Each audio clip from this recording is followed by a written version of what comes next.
ముందుగా నిన్నటి కరెంట్ అఫైర్స్‌లోని చివరి ప్రశ్నకు సమాధానం చూద్దాం. ఇటీవల గూగుల్ క్లౌడ్‌లో చీఫ్ ప్రొడక్ట్ ఆఫీసర్‌గా నియమితులైన భారతీయుడు ఎవరు? ఆన్సర్ వచ్చేసి కార్తిక్ నరైన్. ఇండియాలో గాలి నాణ్యత కలిగిన మొదటి 10 నగరాలు. ఇండియాలో గాలి నాణ్యతను ఎయిర్ క్వాలిటీ ఇండెక్స్ కొలుస్తుంది. ఎయిర్ క్వాలిటీ ఇండెక్స్ గాలిలో గల carbon monoxide, nitrogen dioxide, particulate matter 2.5 మరియు పార్టిక్యులేట్ మ్యాటర్ 10 వంటి గాలి కాలుష్య కారకాల ఆధారంగా కొలుస్తారు. ఈ ఇండెక్స్‌లో తక్కువ స్కోర్ ఉంటే గాలి నాణ్యత ఎక్కువగా ఉన్నట్లు అర్థం. ఇక ఎయిర్ క్వాలిటీ ఇండెక్స్ ప్రకారం ఇండియాలో గాలి నాణ్యత కలిగిన మొదటి 10 నగరాల వివరాలు చూస్తే 51 స్కోర్‌తో పూణే నగరం మొదటి స్థానంలో నిలవగా, 60 స్కోర్‌తో ముంబై రెండవ స్థానంలో నిలిచింది. అలాగే 63 స్కోర్‌తో నాసిక్ మూడవ స్థానంలో నిలవగా, 64 స్కోర్‌తో అహ్మదాబాద్ నాలుగో స్థానంలో నిలిచింది. ఇక 64 స్కోర్‌తో భోపాల్ ఐదవ స్థానంలో నిలవగా, 66 స్కోర్‌తో పింప్రి చించ్వాడ్ అనే నగరం ఆరవ స్థానంలో నిలిచింది. ఇక 67 స్కోర్‌తో భిలాయ్ ఏడవ స్థానంలో నిలవగా, 71 స్కోర్‌తో నాగ్పూర్ ఎనిమిదవ స్థానంలో నిలిచింది. ఇక 74 స్కోర్‌తో గాంధీనగర్ తొమ్మిదవ స్థానంలో నిలవగా, 76 స్కోర్‌తో ఇండోర్ నగరం పదవ స్థానంలో నిలిచింది. ఎక్సర్సైజ్ ఓషన్ స్కై 2025లో India record. Exercise Ocean Sky 2025ను స్పెయిన్ దేశం నిర్వహించింది.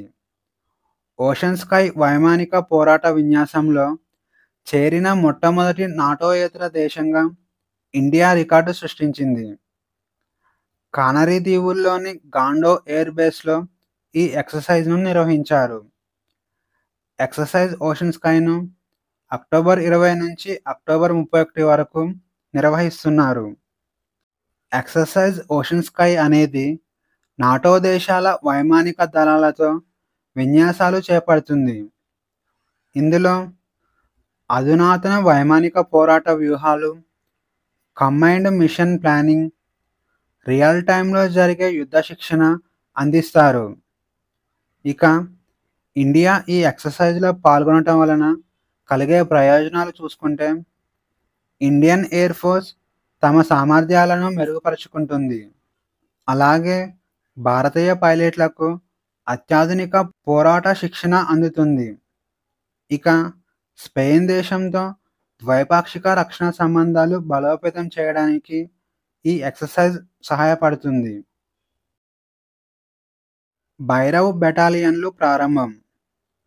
ఆధునిక పరిజ్ఞానం, శక్తివంతమైన ఆయుధాలతో వేగంగా స్పందించే భైరవ్ బెటాలియన్‌ను ప్రారంభించబోతున్నారు.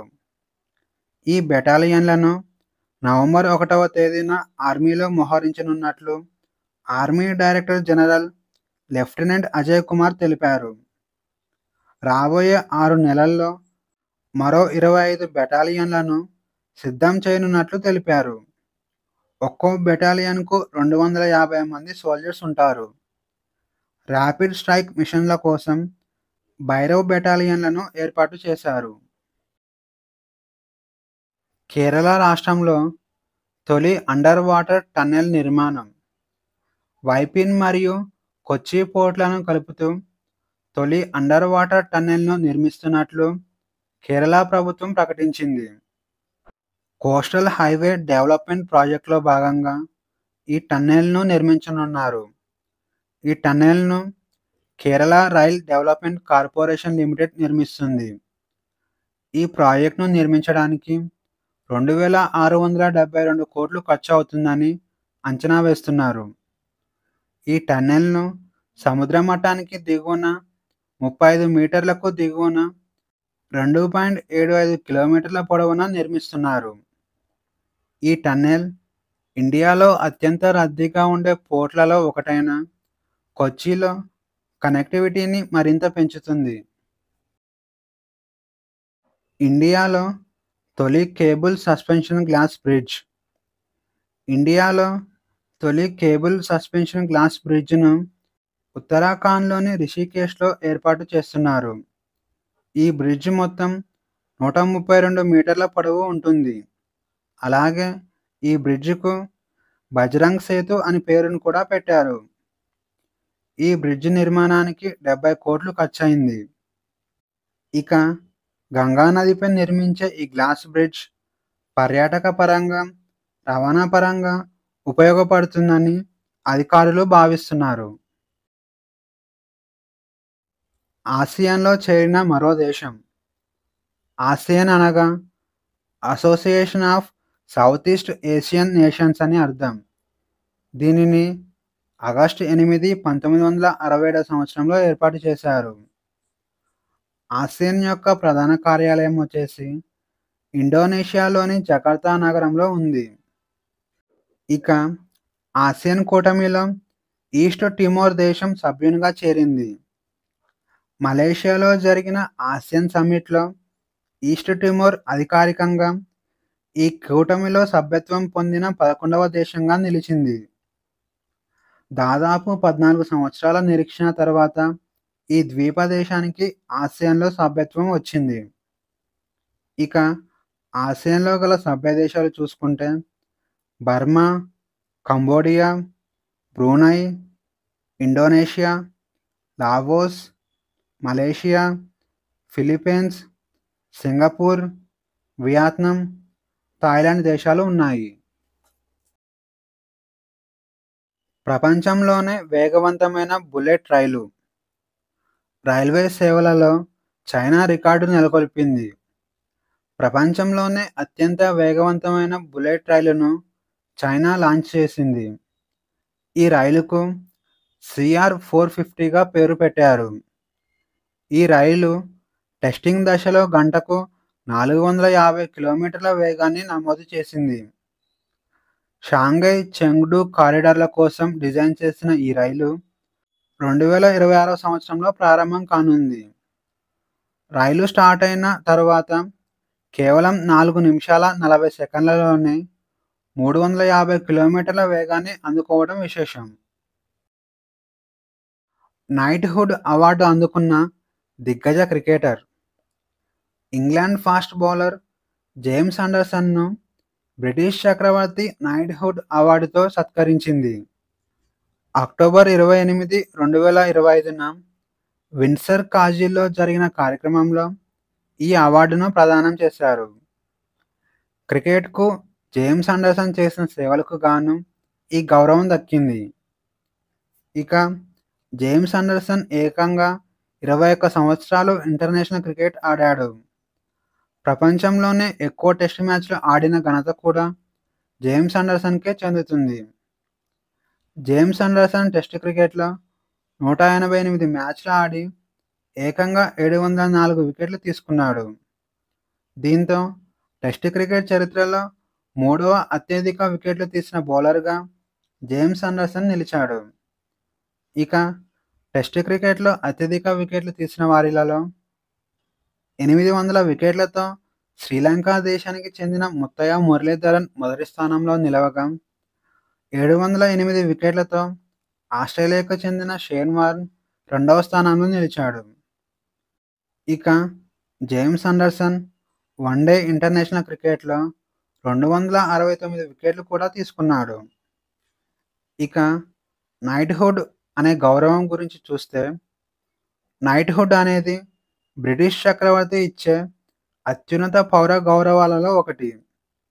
కళలు, సైన్స్, ప్రజాసేవ మరియు క్రీడలలో అసాధారణమైన కృషి చేసిన వారికి ఈ అవార్డును ప్రదానం చేస్తారు. ఈ గౌరవాన్ని అందుకున్న వారికి సర్ లేదా డేమ్ అనే బిరుదును ఇస్తారు.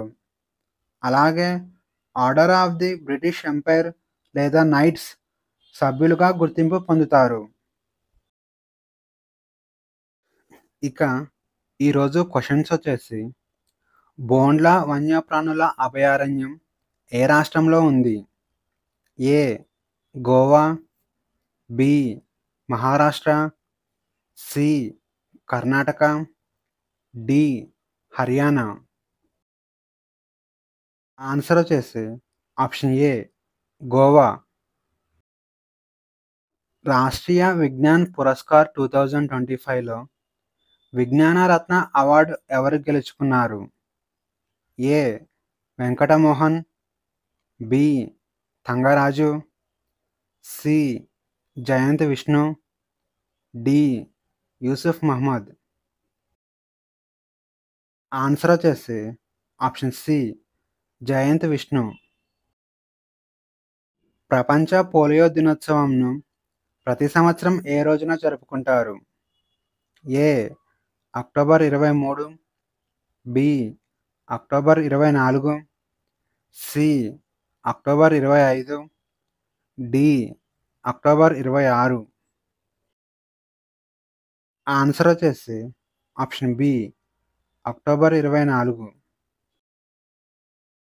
ఇటీవల ప్రపంచంలోని ఉత్తమ వినియోగదారుల బ్యాంక్ అవార్డును ఏ భారతీయ బ్యాంక్ గెలుచుకుంది? A Union Bank of India, B Punjab National Bank, C State Bank of India, D Bank of Maharashtra. Answer వచ్చేసి option C State Bank of India. October 2025లో ఇండియాలో 5 బీచ్లకు బ్లూ ఫ్లాగ్ గుర్తింపు దక్కింది. అయితే ఆ 5 బీచ్లు ఏ రాష్ట్రంలో ఉన్నాయి? A Goa, B Gujarat, C Tamil Nadu, D Maharashtra. Answer వచ్చేసి ఆప్షన్ డి మహారాష్ట్ర. కింది పాలవంశ పాలకులలో సోమాపురి విశ్వవిద్యాలయాన్ని స్థాపించినది ఎవరు? A Gopala, B Kumarapala, C Dharmapala, D Ramapala. Answer వచ్చేసి ఆప్షన్ సి ధర్మపాల. సోమాపురి విశ్వవిద్యాలయం ఉత్తర బెంగాల్లో ఉంది. పాలవంశ పాలకుడు ధర్మపాల ఈ విశ్వవిద్యాలయాన్ని స్థాపించారు. అశోకుడు బౌద్ధ మతంలోకి మారడం గురించి ఏ శిలాశాసనం సమాచారం ఇస్తుంది? ఏ బబ్రు శిలాశాసనం, బి కళింగ శిలాశాసనం, సి తరై శిలాశాసనం, డి బరాబర్ గుహ శిలాశాసనం. ఆన్సర్ వచ్చేసి ఆప్షన్ ఏ బబ్రు శిలాశాసనం. బబ్రు శిలాశాసనం అశోకుడు బౌద్ధమత మార్పిడి గురించి సమాచారాన్ని అందిస్తుంది. బుద్ధుడు, సంఘం మరియు ధర్మంపై అశోకుడికి పూర్తి విశ్వాసం ఉందని ఈ శిలాశాసనం పేర్కొంది. కల్పసూత్రాలు ఈ కింది అంశాలలో దేనిని చర్చిస్తాయి?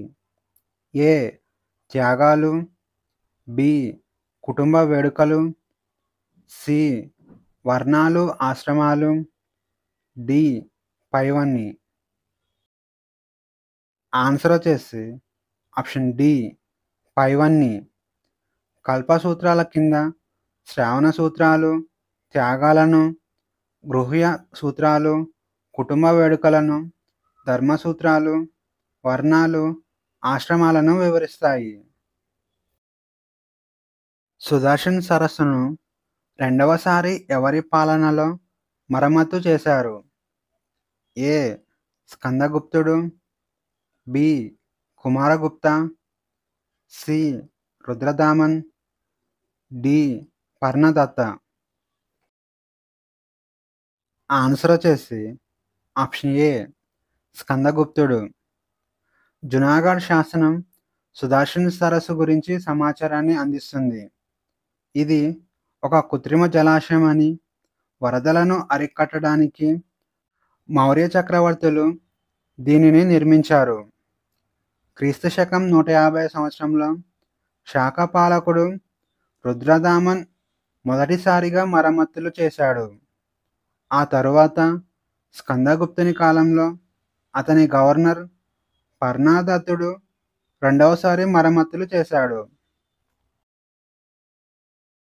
కాళిదాసు రాసిన మాళవికాగ్నిమిత్రం యొక్క కథానాయకుడు అగ్నిమిత్రుడు ఈ కింది ఏ రాజవంశానికి రాజు? A Shunga, B Kanva, C Satavahana, D Maurya. Answer వచ్చేసి ఆప్షన్ ఏ శుంగ. మాళవికాగ్నిమిత్రం అనేది సంస్కృత నాటకం. ఇది అగ్నిమిత్రుడు కథానాయకుడిగా చిత్రీకరిస్తుంది. మాళవికాగ్నిమిత్రం అనేది అగ్నిమిత్ర తండ్రి పుష్యమిత్ర శుంగుడు చేసిన రాజసూయ యజ్ఞం గురించి వివరిస్తుంది. Question of the day.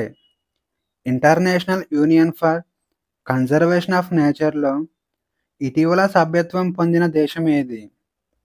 ఈ ప్రశ్నకు సమాధానం తెలిస్తే కామెంట్లో తెలియజేయండి.